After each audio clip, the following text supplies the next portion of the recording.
Setelah pengerjaan 1 bulan, inilah Yamaha Bison setelah di-custom ulang.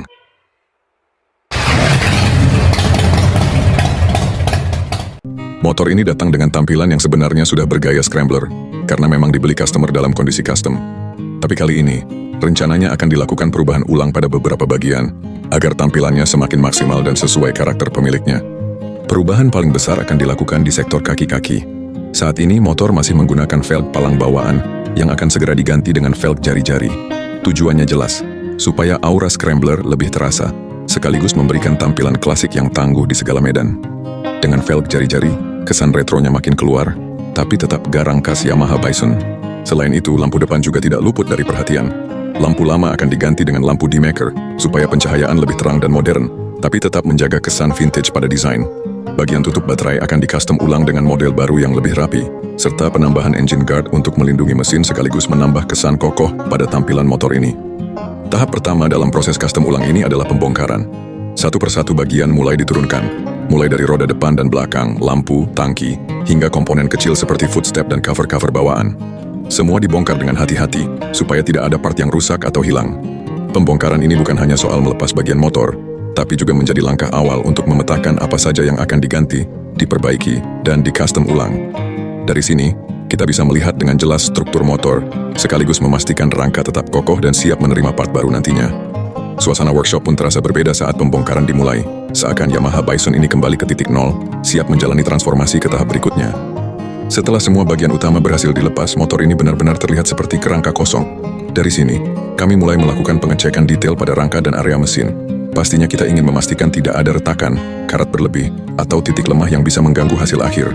Di saat yang sama, perencanaan untuk kaki-kaki baru juga mulai dilakukan. Ukuran velg jari-jari yang akan dipasang harus disesuaikan dengan posisi shock breaker depan dan belakang, agar proporsinya tetap seimbang. Begitu juga dengan lampu depan demaker yang akan dipasang, sudah dibayangkan dudukannya supaya hasil akhirnya terlihat rapi dan menyatu dengan konsep scrambler. Tahap pembongkaran ini memang terlihat sederhana, tapi justru disinilah pondasi custom ulang diletakkan. Yamaha Bison ini sekarang sudah siap masuk ke proses berikutnya, perakitan part baru, dan transformasi menuju scrambler yang lebih garang dan berkarakter. Setelah sebelumnya motor ini saya bongkar total, pengerjaan kali ini fokus ke bagian paling krusial, dan paling menentukan karakter motor, kaki-kaki.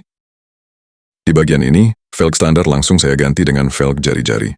Untuk tromol belakang saya pakai tromol RX King, sekaligus tromol depan juga menyesuaikan. Tujuannya jelas, dapat kesan klasik, tapi tetap kuat dan fungsional.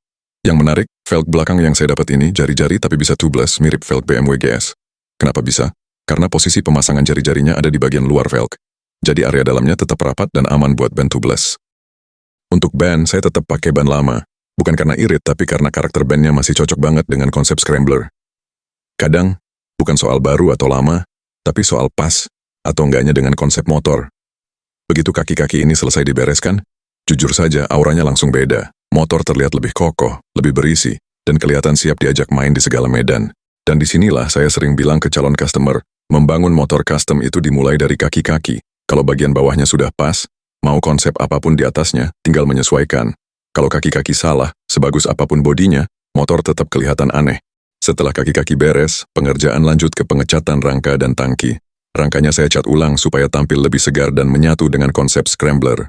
Untuk tangki, saya pilih hitam glossy, dikombinasikan dengan garis emas tipis. Tujuannya simple, kasih kesan elegan, tapi tetap sangar.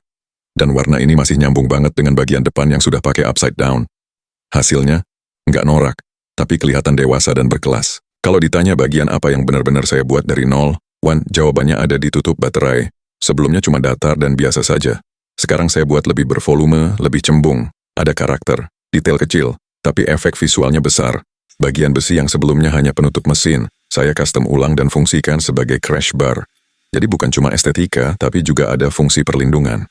Sebenarnya nggak terlalu banyak bagian yang diubah dari motor ini. Tapi perbedaan sebelum dan sesudah custom ulang, bedanya jauh banget. Sisanya tinggal finishing ulang dan perapian detail. Pekerjaan berlanjut pada perakitan motor. Setelah semua bagian selesai dicat ulang, mulai dari rangka, mesin, sampai bodi, tibalah momen yang paling saya tunggu dalam setiap project custom, perakitan ulang. Satu persatu bagian yang sebelumnya saya lepas, sekarang saya pasangkan kembali ke tempatnya. Dan di titik inilah, karakter motor mulai benar-benar hidup. Perlahan tapi pasti, aura scrambler dari Yamaha Bison ini mulai muncul. Terutama setelah penggantian velg standar ke velg jari-jari. Di situ langsung terasa, kesan klasik modern yang saya kejar sejak awal langsung terlihat. Warna dominan hitam menjadi pondasi utama, hitam glossy dan hitam doff saya padukan supaya motor ini tidak terlihat monoton. Lalu saya tambahkan sedikit aksen warna emas di bagian tangki, bukan untuk pamer, tapi untuk memberi sentuhan elegan. Dan di dunia motor custom, padu padan warna itu krusial. Salah sedikit saja, motor bisa kelihatan norak, tapi kalau pas, motor bisa terlihat mahal, walaupun speknya sederhana. Kalau kita bicara perubahan, sebenarnya tidak banyak yang diubah. Hanya penggantian velg, lampu depan, engine guard, dan tutup baterai. Selebihnya, hanya cat ulang dan penataan ulang visual. Tapi disinilah letak kekuatan custom.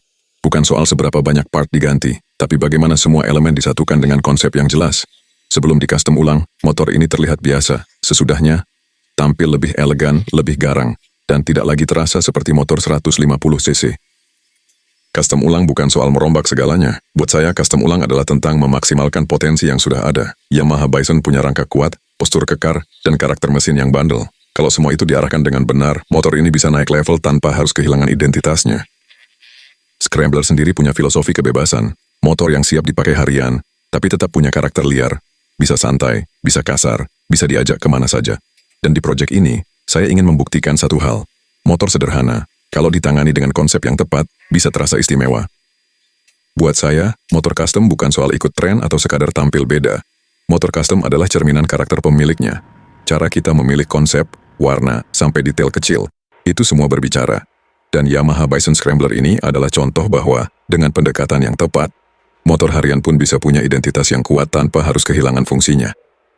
Inilah hasil custom ulang Yamaha Bison gaya Scrambler. Bukan yang paling ekstrim, bukan yang paling mahal, tapi punya karakter, punya rasa, dan punya cerita. Kedepannya, saya akan terus membagikan proses, filosofi, dan pelajaran di balik setiap proyek custom dan restorasi yang saya kerjakan. Bukan cuma hasil akhirnya, tapi juga alasan di balik setiap keputusan. Jangan lupa follow untuk tetap menikmati cerita di balik dunia custom motor. Pastikan kawan tetap di channel ini. Karena di sini, setiap motor selalu punya cerita. Dan setiap cerita selalu dimulai dari niat yang benar. Karena di sini, kita nggak cuma bikin motor, kita membangun karakter.